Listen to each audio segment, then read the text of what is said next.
The valedictorian of the class of 2024 is Ravi Guntuku.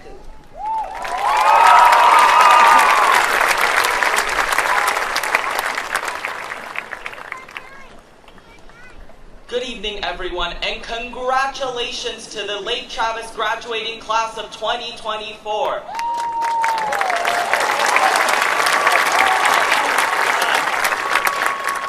I'm Guntuku, the valedictorian of Lake Travis High School. To start, I want to thank my loving parents, Ravi Guntuku and Indira Bala Palisetti, my cousins, Pavan and Kirti, my friends, and most especially, all of my teachers. I know that were it not for the guidance of every single one of my teachers from elementary to high school, I wouldn't be at this stage. So, I think that all the teachers here, for all the hard work they put in to get us to this pivotal moment in our lives, deserve to stand up as we give them a round of applause.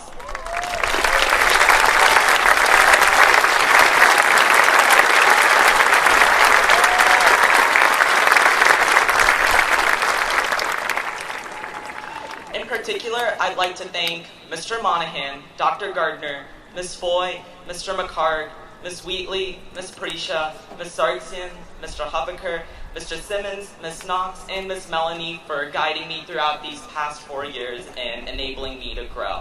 I know that's a lot of names because there is a bit of sucking up involved in becoming valedictorian. So let's get started. Something I'm sure that all of us here have experienced these past 4 years is embarrassment. Getting your promposal rejected in front of other people, bombing a class presentation, or getting singled out by Mr. Bammel for not laughing at his dad jokes. All of these moments are to varying degrees embarrassing. So, one of my more slightly humiliating stories took place in sophomore year. Enter DECA, where my buddy Alan Varghese forced me to interact with not 1, not 10, but 50 different girls in a single day in the conference. It was like a sales quota, except instead of earning a commission at the end, I got nothing because Alan forgot he gave me the quota in the first place. But although the first few interactions were limited to an awkward hey, as the day went on, it got easier and easier until the 50th, which almost felt like a normal conversation.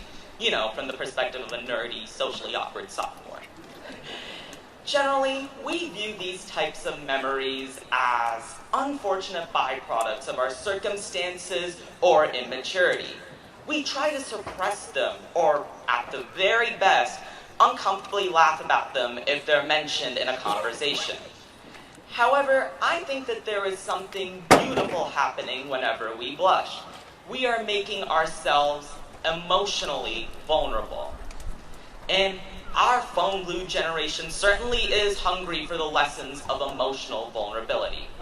Depression rates since 2010 have increased by over 50% up till 2020.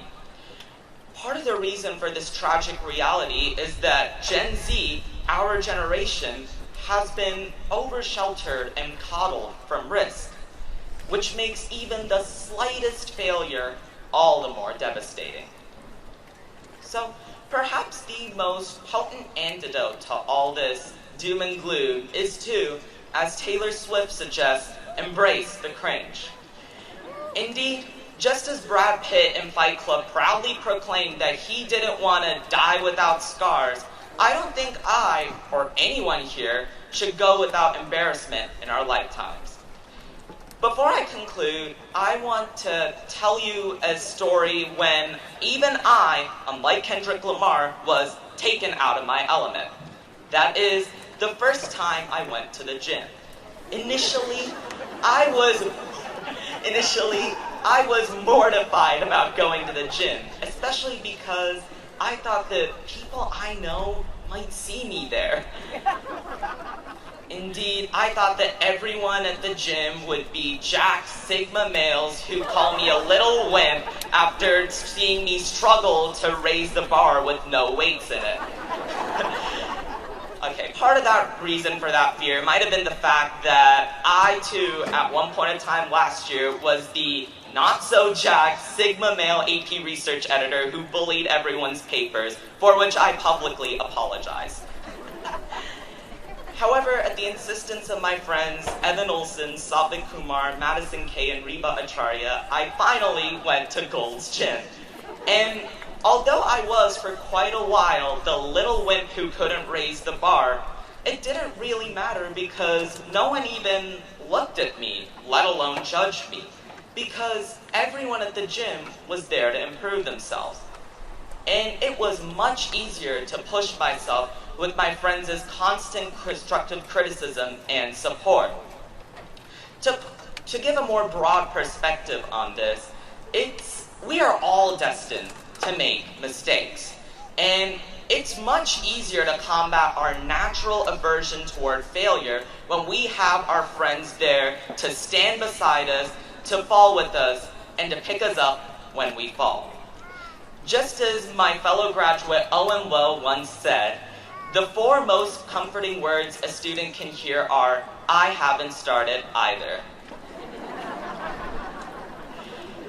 Having a supportive group of friends creates an environment where failure is not only acceptable, but encouraged, which allows all of us to grow.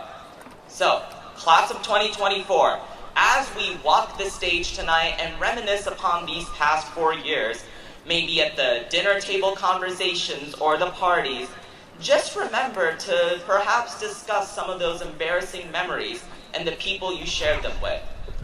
Have a great night, go Cavs, and just remember that we all need somebody to lean on. Thank you.